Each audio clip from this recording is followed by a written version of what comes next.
Chào các bạn, lại là Hà đây. Hôm nay, mình cùng xem một bộ phim sản xuất năm 1992 có tên Nụ cười của con cáo. Con cáo xinh đẹp hư hỏng này là một cô gái trẻ, tóc vàng hoe, thích chơi với những thứ trơn và dài như con chăn này. Hình ảnh cô gái quấn quýt bên con chăn cũng thể hiện phần nào bản chất nguy hiểm của cô ta. Và đúng thật như vậy, anh cảnh sát biến chất Maxine ra khỏi ngành đi làm sát thủ dạo, tưởng mình đi săn mồi. Bất ngờ chưa ông già, lại hóa ra anh ta mới là con mồi bị săn đuổi. Thế mới đau. Muôn đời nay, chết vì gái đều là cái chết êm ái. Mà cô gái của chúng ta thì quả thật rất êm với hai trái bưởi khủng khiếp. Mark vốn là cảnh sát, những nay anh đã rời ngành chuyển sang làm sát thủ. Đêm nào anh cũng gặp ác mộng khi nhớ về cái chết tất tưởi của vợ và con mình. Hôm nay, Mark lên máy bay, đến gặp một khách hàng. Chuyến bay rất dài, anh ta chợp mắt chút xíu. Mark lại gặp ác mộng. Anh tỉnh dậy trên máy bay, đổ mồ hôi và bắt đầu la hét. Tiếp viên xinh đẹp này đến vỗ về, an rồi ủi cho anh một phát. Thế là êm. Máy bay hạ cánh, Mark cảm thấy tốt hơn nhiều. Anh lên xe riêng dành cho mình. Khi đến nơi, Mark hỏi khách hàng nạn nhân của mình là ai. Nhưng ông chủ nói rằng vẫn chưa đến lúc để anh ấy biết. Mark hỏi ông chủ tại sao lại chọn anh, và ông chủ nói với anh rằng đó là vì 3 lý do. Đầu tiên, anh ấy đã nghe về danh tiếng và kinh nghiệm của Mark. Thứ hai, Mark là người tốt nhất cho công việc. Và thứ ba, Mark sẽ có động lực để thực hiện nhiệm vụ. Vì nạn nhân cũng chính là người liên quan đến vụ giết vợ con của Mark. Đối tượng là thủ lĩnh của một tổ chức tội phạm khét tiếng ở Florida. Khi biết được rằng hiệp hội này có duyên nợ máu mủ với Mark khi anh còn là cảnh sát, ông chủ này đã chọn thuê anh thực hiện nhiệm vụ. Họ cung cấp thời gian và lịch trình công việc cho Mark. Trước khi hoàn thành nhiệm vụ, anh ta sẽ được nhận 120.000 USD. Mark phải trốn trong căn hộ bình dân và sống một cuộc sống khiêm tốn cho đến khi có thông báo tiếp theo. Một hộ chiếu mới đã được trao cho Mark. Sau khi chấp nhận thỏa thuận, Mark đến ngôi nhà được giao cho anh ta. Khi leo lên cầu thang trở về phòng, Mark tình cờ nghe thấy một người phụ nữ cất giọng hát ngọt ngào. Anh vào phòng, mở cửa và nhìn xung quanh. Nhanh chóng nhận ra có một số quần áo, đồ chơi, kẹo đồng trong phòng. Sau khi xem xét vũ khí, Mark ngồi xuống và nghe thấy tiếng rên rỉ từ cô hàng xóm bên cạnh. Vãi, làm cái gì mà to mồm thế? Tiếng nỉ non của cô làm anh nhớ đến những buổi cưỡi ngựa triền miên với vợ mình lúc cô ấy còn sống. Người đàn ông quá vợ không sao ngủ được. Thế là quyết định đi ngõ liễu tìm hoa. Bắt xe ra cầu Sài Gòn chọn đại một cô gái bên đường. Cả hai đến căn cứ của cô gái, nhưng cô ta rất kỳ lạ, cô ấy không cho anh chạm vào mình, lại còn lấy đồng hồ đếm giờ ra đặt trên bàn. Tiếng tít tít của đồng hồ đếm giờ làm anh sát thủ đầu mưng mủ căng thẳng. Không làm ăn gì được, tức khi anh ta ném vỡ cái đồng hồ rồi xung đột với những tay anh chị ở đó. Bọn họ cậy đông người, đánh Mark không kịp trở tay. Lê bước chân mệt mỏi về nhà, Mark tức anh ách trong cái bụng. Đen đủi, chọn ai không chọn, lại chọn phải một cái lò hư hỏng bị tâm thần. Rồi, cái con bé bên phòng nó lại phát ra những âm thanh vui tai khi ở cùng bạn trai của nó. Một đêm mất ngủ, Mark nằm nhớ lại chuyện quá khứ của cuộc đời mình. Anh vốn dĩ là một cảnh sát, nhưng lại âm thầm bắt tay với bọn tội phạm. Anh cảnh sát biến chất này giả vờ vừa ăn cướp vừa la làng. Thế nhưng bọn cướp không theo thỏa thuận lại ra tay giết chết đồng đội của anh. Dù cắn rứt lương tâm nhưng vì cơm áo gạo tiền, Mark vẫn cầm những đồng tiền đen tối đi mua sắm quà cáp, đồ chơi, kim cương, trang sức cho vợ và con mình. Đang nhớ ngang đây thì Mark lại nghe thấy tiếng rên rỉ của hàng xóm.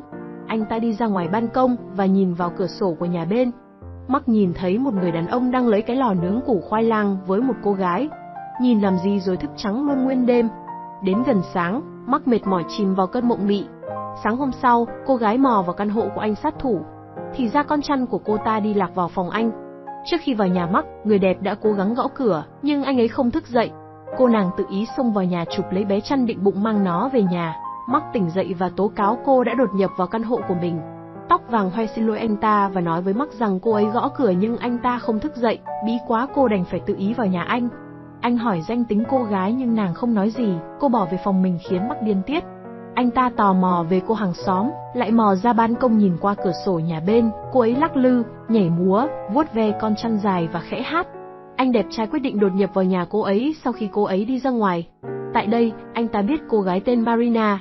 Vài ngày sau đó, là những ngày vật vã mất ngủ của Mark, anh phải nghe những âm thanh vui tai của cô hàng xóm với anh bạn trai cả ngày. Chẳng những thế bọn họ còn công khai vui vẻ cùng nhau mà không thèm đóng cửa. Mark chịu hết nổi, anh đến gặp thăm người thuê mình và hỏi danh tính nạn nhân của mình. Anh muốn nhanh chóng kết thúc công việc này. Ông chủ từ tốn bảo anh cứ tận hưởng bản thân cho đến thời điểm chín muồi, anh sẽ biết đối tượng mần thịt của mình. Mark về nhà và thấy Marina đang ở trong nhà anh ta. Khi anh sát thủ đang chất vấn cô gái xinh đẹp vì hành vi bất hợp pháp của cô thì tóc vàng hoe kéo váy lên. Nhìn thấy một màn này, anh ta cứng miệng không thể chửi mắng cô ta được nữa. Rồi các bạn biết đó, đầu óc Mark lúc này mụ mị, máu nó không còn nằm trên não nữa, thế là anh chàng kéo cô gái lại gần mình rồi sập sình với nhau đến sập cái sàn. Marina nói với Mark, bạn trai bạo lực của cô ấy là một trùm ma tóe. Anh ta thường đánh và cắn cô muốn cầu xin anh cứu cô. Đứng trước bông hoa xinh đẹp này, Mark mềm lòng. Đêm đó, Mark lại gặp ác mộng, tỉnh dậy anh muốn kể cho cô gái mới quen câu chuyện của mình. Nhưng Marina không muốn nghe lúc này, cô đuổi khoe anh về nhà. Cả hai bắt đầu mối quan hệ bí mật từ đó. Mark rủ gái tóc vàng bỏ trốn cùng mình nhưng cô gái lặng thinh. Dù Marina không muốn nghe, Mark vẫn muốn kể về cuộc đời anh với cô. Mark nói, anh là người tồi tệ nhất mà cô ấy từng gặp.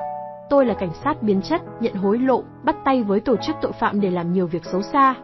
Sau khi bị phát hiện thông đồng với tội phạm, Mark lãnh 10 năm tù nhưng anh ta cung cấp danh tính của các đối tượng tội phạm và được giảm án.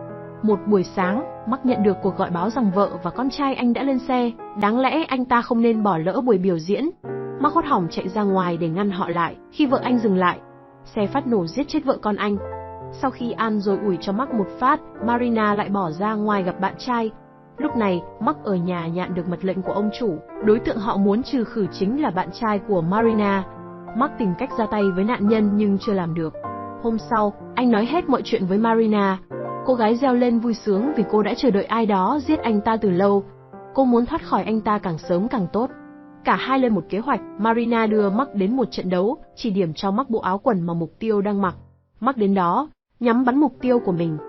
Xong việc, anh quay về gặp cô gái xinh đẹp, định bụng rủ cô cùng mình chạy trốn. Gái tóc vàng ôm anh vào lòng rồi đi thu dọn đồ đạc. Mark tranh thủ bật tin tức để nghe ngóng về vụ ám sát, liền phát hiện ra anh ta đã giết nhầm người, gã kia còn sống. Marina quay lại, lộ bộ mặt thật. Cô ta tấn công anh bằng súng.